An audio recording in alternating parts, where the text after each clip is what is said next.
राधे आप सभी को और आप सभी को प्रणाम।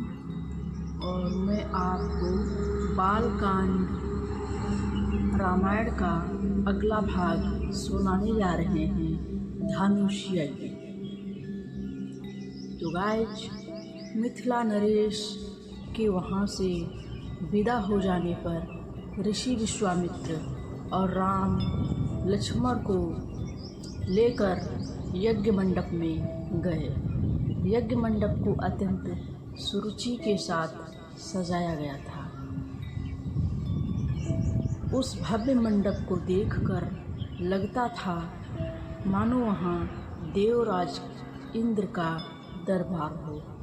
देश देशांतर के राजा महाराजाओं के बैठने की सुंदर व्यवस्था थी। मंडप के ऊपर बहुमूल्य रत्नों से बने झालर युक्त आकर्षक वस्त्रों का बितान तना हुआ था। बितान के चारों ओर फहरते हुए पताके मिथिलापति की कीर्ति को प्रदर्शित कर रहे थे।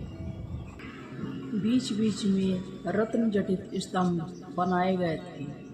वेद पाठी ब्राह्मण एवं तपस्वी शांति पाठ कर रहे थे। देदीप्यमान वस्त्राभूषणों को धारण किए राजकुमार अपने अपने आसनों पर विराजमान थे।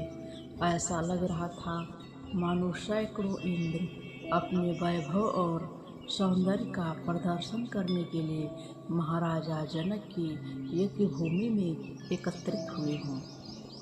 इस सौंदर्य का अवलोकन करने के लिए जनकपुरी लावण्यमयी रमणियाँ अपने झरोखों से घरों के अंदर से झांक रही थी। गर्जन तर्जन करते है पिनाक को इस मनोमुग्धकारी वातावरण में यज्ञ भूमि में लाया गया। सभी की उत्सुक दृष्टि उसी ओर घूम गई। सहस्त्रों व्यक्ति उस धनुष को एक विशाल गाड़ी में धीरे धीरे खींच रहे थे। उस विशाल काय ब्रज के समान धनुष को देखकर बड़े बड़े बलवानों का धैर्य टूटने लगा और पसीना आने लगा। पिनाक को यथास्थान पर स्थापित कर दिया गया। राजा जनक के ज्येष्ठ पुत्र सीता एवं उनकी सहेलियों को साथ लेकर धनुष के पास आए और बोले, हे संपूर्ण संसार के राजाओं और राजकुमारों, महाराज जनक ने प्रतिज्ञा की है कि जो कोई भी महादेव जी के इस पिनाक नामक धनुष की प्रत्यंचा को चढ़ाएगा, उसके साथ मिथिलापति महाराजा जनक अपनी राजकुमारी सीता का विवाह कर देंगे।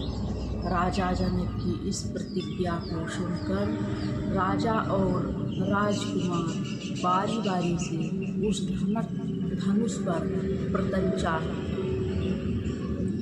चढ़ाने के लिए किंतु भरपूर प्रयास करके भी उस पर प्रत्यंचा चढ़ाना तो दूर वो हिला तक भी ना सके। अंत में वे लज्जित हो सिर झुकाकर तथा श्रीहीन होकर इस प्रकार अपने अपने आसनों पर वापस लौट गए, जैसे कि नागराज अपनी मणि गंवा कर वापस लौट रहे हों। इस प्रकार एक एक करके सब राजाओं और राजकुमारों को विफल मनोरथ होकर लौटता देख महाराज जनक को बहुत दुख हुआ। उन्होंने बड़ी निराशा के साथ मर्मभेदी स्वर में कहा, संपूर्ण संसार के विख्यात शक्तिशाली योद्धा यहाँ पर विद्यमान हैं, किंतु बड़े दुख की बात है कि उनमें से कोई भी पिनाक पर प्रत्यंचा नहीं चढ़ा सका। उनकी इस असफलता को देखकर ऐसा प्रतीत होता है कि पृथ्वी सूरवीर क्षत्रियों से खाली हो गई है। यदि मुझे पहले से ज्ञात होता कि इस संसार में वास्तव में कोई योद्धा नहीं है तो मैं ऐसी प्रतिज्ञा नहीं करता। लगता है मेरी पुत्री सीता आर्यपरंत कुमारी रहेगी। परमात्मा ने उसके भाग्य में विवाह लिखा ही नहीं है। महाराजा जनक की बात सुनकर उन सभी राजकुमार और राजाओं जो अपनी असफलता से पहले ही लज्जित हो रहे थे, क्षुब्ध मन से हष्टि नीचे झुका लिया।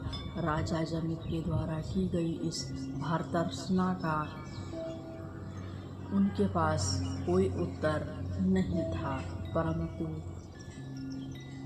अयोध्या के राजकुमार लक्ष्मण को मिथिलापति द्वारा समस्त क्षत्रियों पर लगाया गया लांछन सहन नहीं हुआ। कुपित होकर उन्होंने अपनी भुकुटी चढ़ा ली और तीखे शब्दों में बोले, हे मिथिला के स्वामी राजा जनक, आपके ये सब सर्वथा अनुचित और सूर्यकुल तथा रघुवंश का अपमान करने वाले हैं। आश्चर्य है कि आपने ऐसे अपमानजनक शब्द कहने का साहस कैसे हुआ। जहाँ प्रतापी सूर्यकुल साधारण व्यक्ति विद्यमान हो, वहाँ भी कोई इस प्रकार तिरस्कार भरे शब्द कहने से पूर्व अनेक बार उस पर विचार करता है। फिर यहाँ तो सूर्यकुल के मणि श्री रामचंद्र साक्षात विराजमान हैं। आप शिव के इस पुराने पिनाक की इतनी गरिमा सिद्ध करना चाहते हैं।